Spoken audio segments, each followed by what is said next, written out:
सत्ता के स्वार्थों ने भारत को हर स्तर पर तोड़ा जा रहा है। देश की संपत्ति और संसाधनों का मुंह मुट्ठी भर अमीरों की ओर मोड़ा जा रहा है। आज कमर तोड़ महंगाई ने हर घर का बजट बिगाड़ दिया। आज महंगाई का राक्षस चौतरफा तरीके से गरीब मध्यम वर्ग नौकरी पेशा परिवारों को घेरे खड़ा। आज चूल्हा जलाना, आज गैस खरीदना, आज खाने का तेल खरीदना, आज दाल और चावल और आटा खरीदना, आज दूध दही पनीर खरीदना, आज चाय की पत्ती खरीदना आज मुश्किल हो गया है, क्योंकि आय घट गई और महंगाई बढ़ गई। और ये महंगाई मोदी निर्मित महंगाई जो भाजपा लाई है। इसी प्रकार से हर घर के अंदर युवा बच्चे शिक्षित हैं, काबिल हैं, हुनर है, परंतु रोजगार नहीं। पीएचडी बच्चे भी जब इश्तहार निकलते हैं चपरासी के, तो पीएचडी और एमबीए उसमें दरख्वास्त देते हैं। ये पूरे देश की उत्तर प्रदेश के साथ कहानी। और उत्तर प्रदेश में तो बेरोजगारी का जो राक्षस है वो और विकराल रूप धारण किए। अमीर और अमीर हो गए, गरीब और गरीब हो गए। और आए दिन भारत मां की आत्मा पर हमला हो रहा है। केवल और केवल देश के लोगों को हिंदू बनाम मुसलमान परोसा जाता है, राजनीतिक सत्ताधारी भाजपाइयों के द्वारा। और टेलीविजन हो या अखबार, केवल हिंदू मुसलमान का विवाद दिखाकर और कभी कभी भय दिखाकर पूरी तरह से देश के मूलभूत मुद्दों से मुंह मोड़ा जा रहा है।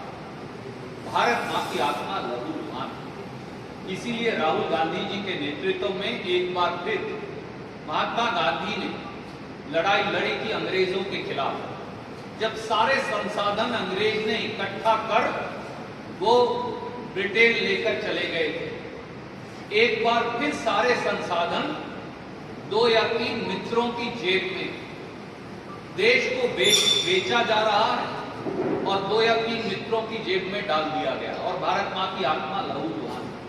इसीलिए 3570 किलोमीटर की कन्याकुमारी से कश्मीर तक की भारत जोड़ो यात्रा का पदार्पण, उसकी शुरुआत कल कन्याकुमारी से भारतीय राष्ट्रीय कांग्रेस और श्री राहुल गांधी करेंगे, जो 12 राज्यों और 2 केंद्र शासित प्रदेशों से होती हुई जाएगी।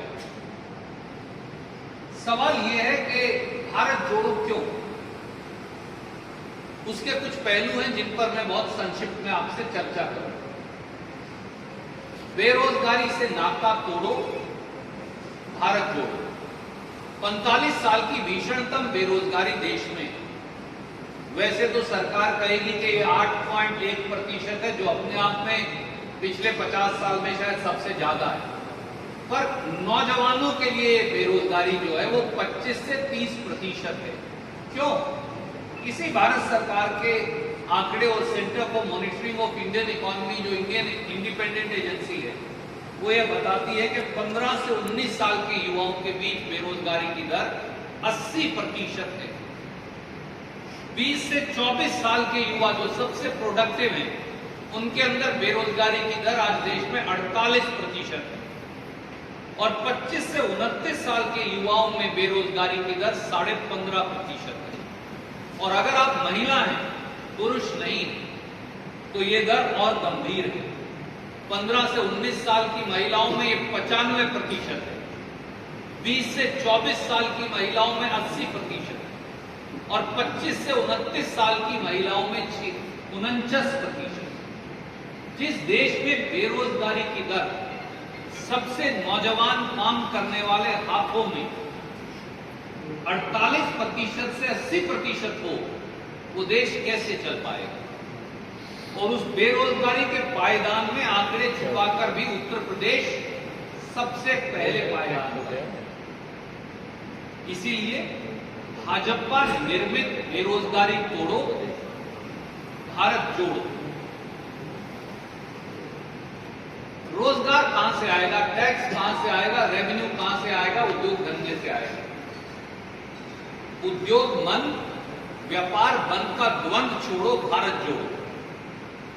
जीएसटी, लॉकडाउन और इन सारी चीजों के चलते भारत के जो सूक्ष्म, लघु और मध्यम उद्योग हैं उन पर हमला बोला जा रहा है। ये मैं नहीं कह रहा, रिजर्व बैंक ऑफ इंडिया की रिपोर्ट कह रही है।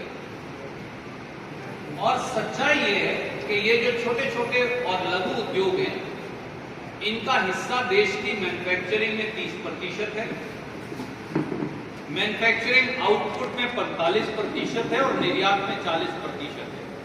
यानी लगभग देश की आधा निर्माण जो है वो इन छोटे उद्योगों से आता है। और 60 लाख उद्योग पिछले 1.5 साल में बंद हो गए, यानी 2.5 करोड़ लोगों का रोजगार चला गया। ऐसे में देश चलेगा कैसे?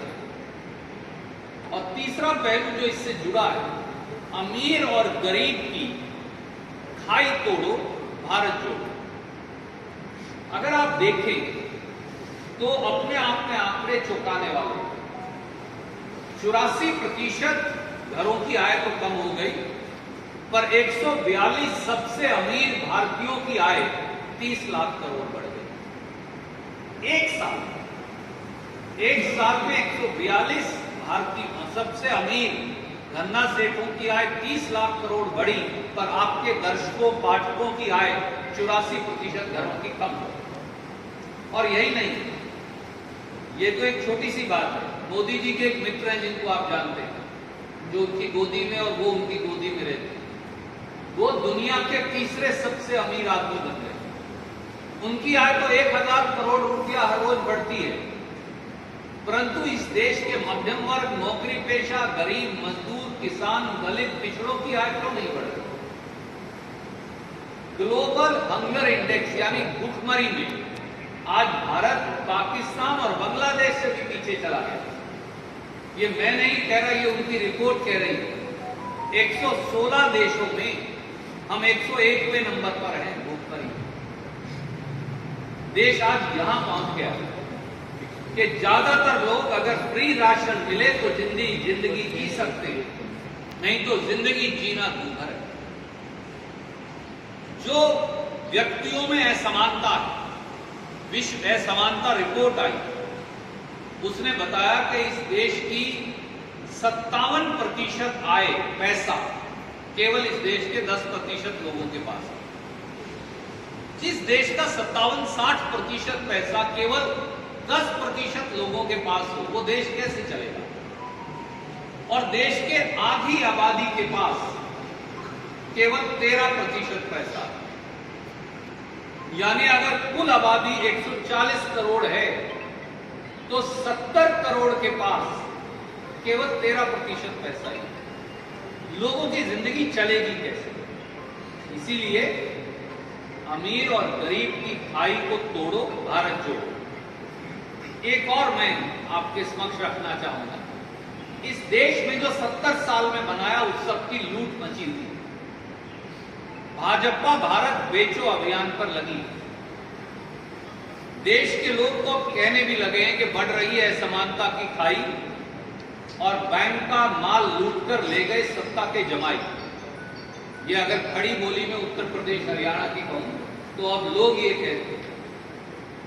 मोदी सरकार की सरपरस्ती में 8 साल में 5,35,000 करोड़ के बैंक फ्रॉड हुए। ये राज्यसभा में उन्होंने जो जवाब दिया वहां बताया। आप मुझे बताइए, ये सारे भगोड़े मोदी कैसे? कहीं नीरव मोदी, कहीं वो दूसरे वाला ललित मोदी, कहीं उस नीरव मोदी के चाचा या मामा मेहुल चौकसी, कहीं विजय माल्या। पिछले 8 साल में इनमें से कोई वापस आया? पैसा लूटो और देश छोड़कर भाग गया। यही नहीं, 8 साल में, और मुझे नहीं लगता कि ये सार्वजनिक डेटा था, मैं आपको भेज रहा हूं, हर साल का 8 साल में 12,06,616 करोड़ या 12,07,000 करोड़ बैंकों का पैसा बट्टे खाते में डाल दिया। राइट ऑफ कर दिया। आप मुझे बताइए, मेरा और आपका पैसा, आपके दर्शकों और पाठकों का पैसा, कोई 50,000, कोई लाख, कोई 2 लाख रुपया बैंक में जमा कराता है। 8 साल में 12,07,000 करोड़ बैंकों में जो जमा पैसा है, और मैं आपको ये ईयरली चार्ट दिया है जो संसद के पटल पर रखा गया है। 12,07,000 करोड़ राइट ऑफ ही कर दिया, बट्टे खाते में डाल दिया। ये पैसा किसका है? ये मोदी जी का है क्या? वो जैसे कहा करते थे मामा के घर से लाए थे क्या? ये पैसा इस देश की जनता का है। तो इसलिए इस देश के संसाधनों की लूट से नाता तोड़ो और भारत जोड़ो। मैं क्योंकि किसान हूं इसलिए थोड़े शब्दों में उसकी बात जरूर करूंगा। किसानों की जो घटती आमदनी, खेती की बढ़ती लागत का रुख मोड़ो और भारत जोड़ो। अब इस देश में किसान की औसतन आय, ये भारत सरकार कहती है, प्रतिदिन 27 रुपया। 27 रुपया में इस देश का अन्नदाता किसान और खेत मजदूर क्या कमाएगा, क्या खाएगा, क्या ओढ़ेगा, क्या बिछाएगा? और सरकार ये भी कहती है कि 74,000 रुपया प्रति किसान खेत मजदूर कर्ज। ये मैं नहीं कह रहा, ये NSO का डेटा है, नेशनल स्टैटिस्टिकल ऑर्गेनाइजेशन। ऐसे में आमदनी तो दुगनी हुई नहीं, कर्ज जरूर 100 गुना बढ़ गया। आप बताइए, किसान का जो डीजल है, जब यूपीए का कार्यकाल था, और ये कई बार बात कही है पर दोहराना जरूरी है, 56 रुपया लीटर था। आज लखनऊ में लगभग 90 रुपया लीटर, 89 रुपया 76 पैसे प्रति लीटर। पहली बार इस देश में खेती पर टैक्स लगा दिया। खाद पर 5% GST, ट्रैक्टर खेती के उपकरणों पर 12% GST, कीटनाशक दवाई पर 18% GST। एक DAP के खाद का कट्टा 50 किलो का 1350 रुपए का हो गया। और पहली सरकार है जिसने किसान के कट्टे से खाद चोरी कर ली। 50 किलो का यूरिया का कट्टा 45 किलो का है कीमत। यही सुपर खाद की है, यही NPK की कीमत है, यही फॉस्फेट की है, यही दूसरी खादों की कीमतों की बात है। इसलिए, और महंगाई की बात करें तो 410 का सिलेंडर अब आपके यहाँ 1090 रुपए का है, कहीं तो 1100 भी क्रॉस हो गया। पेट्रोल 70 से अब 97 रुपए टच कर रहा है, 96 रुपए 57 पैसे प्रति लीटर आज है। खाने का तेल 200 पार है, ज्यादातर दाल 100 से 150 रुपया पर पहुंच गई। आटा 40 रुपया किलो हो गया है। चीनी और चाय की तो बात न करें, चाय पीना मुश्किल हो गया। चाय या 300 और 400 और बंद चाय तो 500-600 रुपए तक पहुंच गए। तो लोग कहां जाएंगे? इसलिए भारत जोड़ो। और एक छोटी सी और बात मैं आपके समक्ष रखूंगा, सांप्रदायिक विद्वेष से नाता तोड़ो और भारत जोड़ो। आज हर चीज को एक पर्दा डाल के ढक दिया जाता है कि कैसे मैं और नसीमुद्दीन साहब हमारा झगड़ा हो, हिंदू और मुसलमान को लड़वाओ और सत्ता का उल्लू सीधे करते जाओ। ये अब नारा है मोदी जी और जो यहाँ मुख्यमंत्री हैं, मैं तो नहीं समझता अजय सिंह बिष्ट जी कि उनको किसी और नाम से पुकारा जा रहा है, क्योंकि योगी कहना तो शायद हमारे साधु संतों का अपमान है। तो उनका ये तरीका बन गया, आए दिन भगवा पहनो जो साधु संतों का वस्त्र है, और उसकी आड़ में हिंदू और मुसलमान का झगड़ा करना, और जहां हिंदू मुसलमान नहीं है वहां जात पात का झगड़ा करवाओ। हरियाणा जाओ तो जाट बनाम गैर जाट की लड़ाई लड़वाओ, राजस्थान जाओ तो राजपूत बनाम गैर राजपूत की लड़ाई करवाओ, गुजरात जाओ तो पाटीदार बनाम गैर पाटीदार की लड़ाई करवाओ, झारखंड जाओ तो आदिवासी बनाम गैर आदिवासी की लड़ाई करवाओ, महाराष्ट्र जाओ तो मराठा बनाम गैर मराठा की लड़ाई करवाओ। पूरे देश को लड़वाते जाओ और सत्ता का उल्लू सीधे करते जाओ।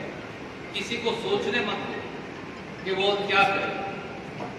इसीलिए भारत माँ की आत्मा आज लहूलुहान है।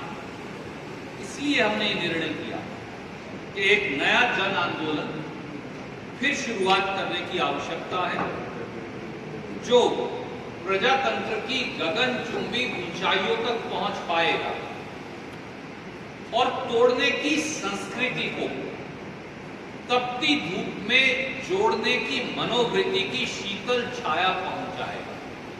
इस देश में अब तोड़ना और जोड़ना, यही दो बात बची। वो तोड़ेंगे, हम जोड़ेंगे। इसीलिए इस यात्रा की शुरुआत कल कन्याकुमारी, जहां एक समय में स्वामी विवेकानंद जी ने समाधि ले ली, वहीं से वही प्रणाम करके श्री राहुल गांधी एक नई शुरुआत करेंगे इस देश को जोड़ने की। और इस यज्ञ में, इस संकल्प की सिद्धि में कलम के सिपाहियों और कैमरा के सिपाहियों, उनके माध्यम से ये संदेश देश के हर कोने में जाए, ये भी आपसे प्रार्थना है। और इसीलिए बगैर किसी राजनीतिक स्वार्थ के इस देश में भारत माँ की आत्मा जो लहूलुहान है, उसे नए सिरे से जोड़ने और भारत माँ के बेटे बेटियों, भारत माँ के 140 करोड़ बच्चों, उनको एक सूत्र में दोबारा पिरोकर देश को तरक्की के रास्ते पर आगे ले जाने की एक नई कवायद की शुरुआत है। आप कोई प्रश्न पूछना चाहें तो